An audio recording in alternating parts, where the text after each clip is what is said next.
the story of the Maine killer. I'm going to pull this up here because this is, I mean, they found the guy. He apparently committed suicide. He shot himself. And here's the police had visited his house weeks before the massacre. So this is where we need them to now give us this information, because we were told he was apparently involuntarily committed when he was in New York because he threatened to shoot up his base. And when he went to purchase, he was trying to buy a silencer. I'm going to pull this story up.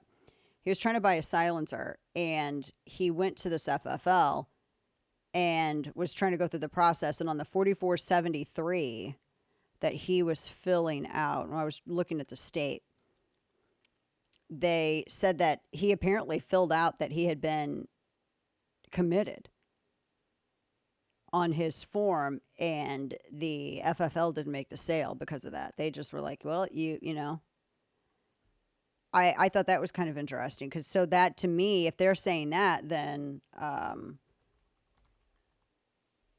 it doesn't, because he went into, what was this? I think this is in New York. This was in July that he tried to make this purchase. So this was in New York. And it was Coastal Defense Firearms. You'll forgive me. I'm pulling this up. And he tried to purchase this. ABC said that he failed to make a purchase because he self-incriminated on the form, because he'd said that he had been committed.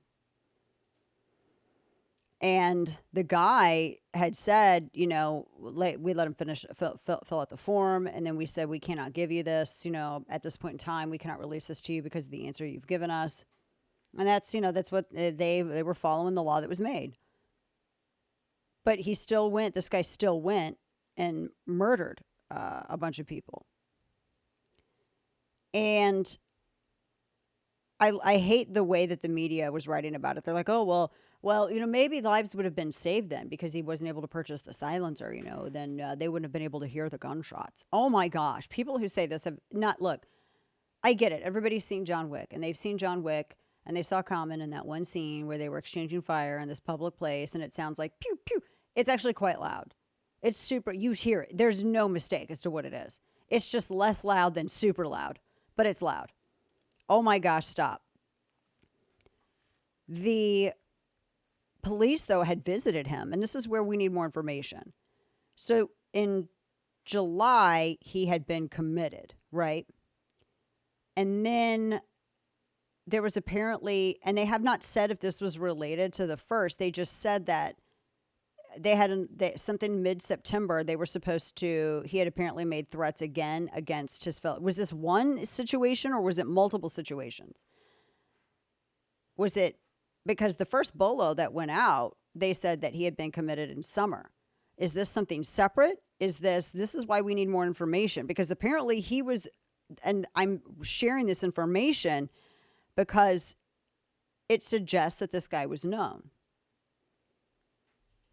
And he should have been, if he's committed, because apparently the same police say that he was committed for 2 weeks. And at that point in New York, if you're committed in New York, I mean, what was there a process that he went through, an adjudication process? And from that process, were there conditions placed upon his release, i.e., did he have to meet with a mental health professional, etc.? And then because you have the SAFE Act in New York, because remember this, they're saying that he was going to shoot up his base in New York. So if he's committed in New York, the SAFE Act requires they have to call and get a hold of their Division of Criminal Services, and then they pull to see if the guy has a firearms permit. And if he's got a firearms permit, they show up and they confiscate your stuff. That's New York SAFE Act. That's what happens if you're committed. You do all that's exactly how this happens. So, because at that point, you're a prohibited possessor if you've been committed.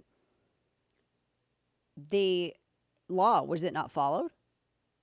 And then all the talk about yellow laws and red flag laws, not a single one of these laws that any of these gun control lobby members have called for worked. None of them worked. The gun control law that made the bowling alley a gun-free zone didn't work. wasn't a law, it was a sign that they put. They can say that for your business, but when you advertise that you are a defenseless zone and you don't leave innocent people who might want to protect themselves with the option to do so, then that's problematic. And so it's sad. It's incredibly sad. But notice that as more information came out about that, the media kind of got quiet on it.